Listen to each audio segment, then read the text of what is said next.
जनगण मन अधिनायक जय हे भारत भाग्य विधाता। पंजाब सिंध गुजरात उत्कल बंग, विंध्य हिमाचल यमुना गंगा उच्छल जलधि तरंग। तव शुभ नामे जागे, तव शुभ आशीष मांगे, गाहे तव जय गाथा। जन गण मंगल दायक जय हे भारत भाग्य विधाता।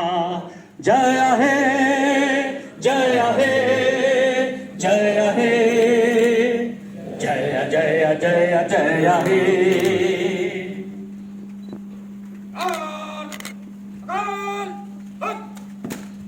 स्तर है सभी के जीवन का, वो धीरे धीरे उठ रहा है। और हम ये आशा करते हैं कि जो विकसित भारत का जो थीम हम लेके चल रहे हैं, वो हम लोग जब हम लोग 2047 में होंगे, 2047 में होंगे, जब हम अपना 100वां स्वतंत्रता दिवस मना रहे होंगे, तब हम डेवलप्ड कंट्री की श्रेणी में खड़े होंगे। हम आज भी 5th हैं अपने, अगर देखा जाए तो GDP के हिसाब से देश में, दुनिया में, और शीघ्र ही अगले कुछ वर्षों में हम लोग 3rd पे आ जाएंगे। और हम ये आशा करते हैं कि जब हम अपना 100वां मना रहे होंगे तो हम प्रथम नहीं तो कम से कम 2nd पे तो जरूर रहेंगे, 2nd डेवलप्ड कंट्री जरूर रहेंगे। और जो अभी मुझे लगता है एडम सिटी मैडम ने कहा कि हम लोग जब बाहर जाते हैं तो देखते हैं कि उनका जीवन स्तर एक अलग ही है, तो उस जीवन स्तर को हम लोग भी यहाँ पे टच कर जाएंगे। लेकिन उस जीवन स्तर को टच करने के लिए हमें करना क्या होगा, ये जानना बहुत ज़रूरी है। बहुत अच्छे से अभी हमारे ADM ई साहब ने इस बात को रखा। उन्होंने कहा कि देश हमारा आज़ाद हो गया, बहुत सारे यहाँ पे ऐसे परिवार बैठे हैं जिनके लोगों ने बलिदान दिया। वीरों की धरती है ये मुरादाबाद।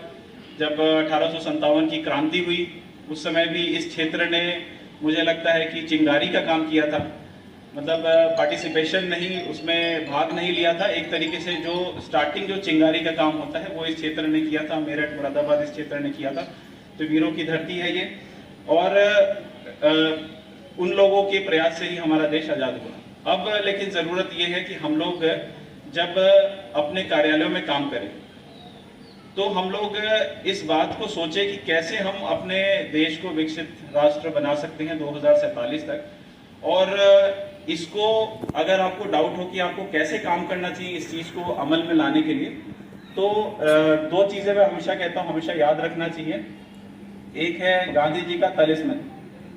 उसमें यह कहा गया है कि अगर आपको जीवन में कभी भी किसी भी निर्णय पर कोई शक हो तो आप बस इतना विचार करके देखो कि आपके इस निर्णय से जो अंतिम पायदान पे खड़ा आदमी है उसके ऊपर इसका क्या असर पड़ेगा। अगर आपके दिल में यह लगता है कि उससे इसको बहुत लाभ मिल जाएगा तो उस काम को कर दीजिए। अगर आपको लगता है कि उसकी हानि हो जाएगी तो उस काम को मत करिए। जैसे फॉर एग्जाम्पल, अगर कोई फैक्ट्री अगर कोई स्टैब्लिश करने के लिए आपसे NOC मांग रहा है, या कोई सपोज कोई बच्चा अगर अपनी जीवन को आगे बढ़ाने के लिए कोई प्रमाण पत्र मांग रहा है, तो आप इस बात का आकलन कर लीजिए कि अगर उस प्रमाण पत्र की वजह से अगर उसकी नौकरी मिल जाएगी तो कितने परिवार उसके साथ आगे बढ़ जाएंगे। या अगर उसका किसी स्कूल में, किसी कॉलेज में, किसी जगह पे उसका एडमिशन हो जाएगा तो उसको क्या उसका लाभ मिलेगा।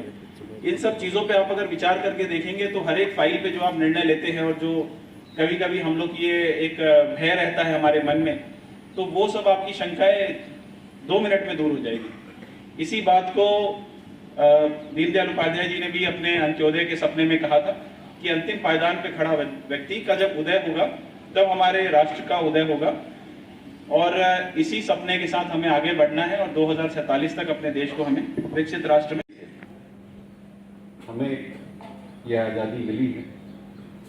कितना हमारे क्रांतिकारियों ने, स्वतंत्रता संग्राम सेनानियों ने बलिदान दिया है, अपना सब कुछ न्यौछावर करते हुए आज के सभी इस बात को समझें, उस चीज को महसूस करें। अब ऐसा तो है नहीं कि हम अपने हमारे ऊपर कोई और शासन कर रहा है और हमें हथियार लेकर, पर्याप्त अवसर हैं, हमारे पास पर्याप्त ऊर्जा है, और हम जहाँ पर उपस्थित हैं वहाँ पर अपने कर्तव्यों का अच्छे तरीके से निर्वहन करते हैं। और याद रखिए कि दिमाग में अपना इतिहास रखिए। इसके लिए जरूरी है कि और इतिहास से ये सीखिए कि प्लानिंग हो, कोऑर्डिनेशन हो, दूसरे की टांग खींचने की, उसकी बैक बाइटिंग करने की, ये सब स्थितियां ना हो। और अगर हम एक टीम वर्क के साथ में, पूरी एनर्जी के साथ में, पूरे उत्साह के साथ में आगे बढ़ेंगे और अपने काम को आगे बढ़ाएंगे तो निश्चित रूप से हम एक विकसित भारत और एक श्रेष्ठ समाज के निर्माण में अपना योगदान दे सकेंगे। और तभी हर वर्ष हम 15 अगस्त और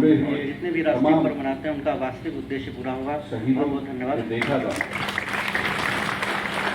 उसको हम आगे ले जाने का काम करें।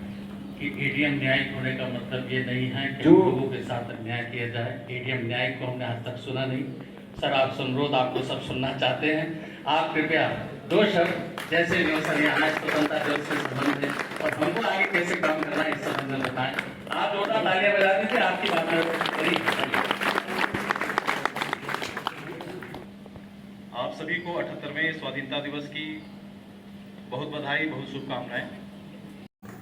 श्री श्रवण कुमार नाजिर जी हैं इसका, श्री श्रवण कुमार।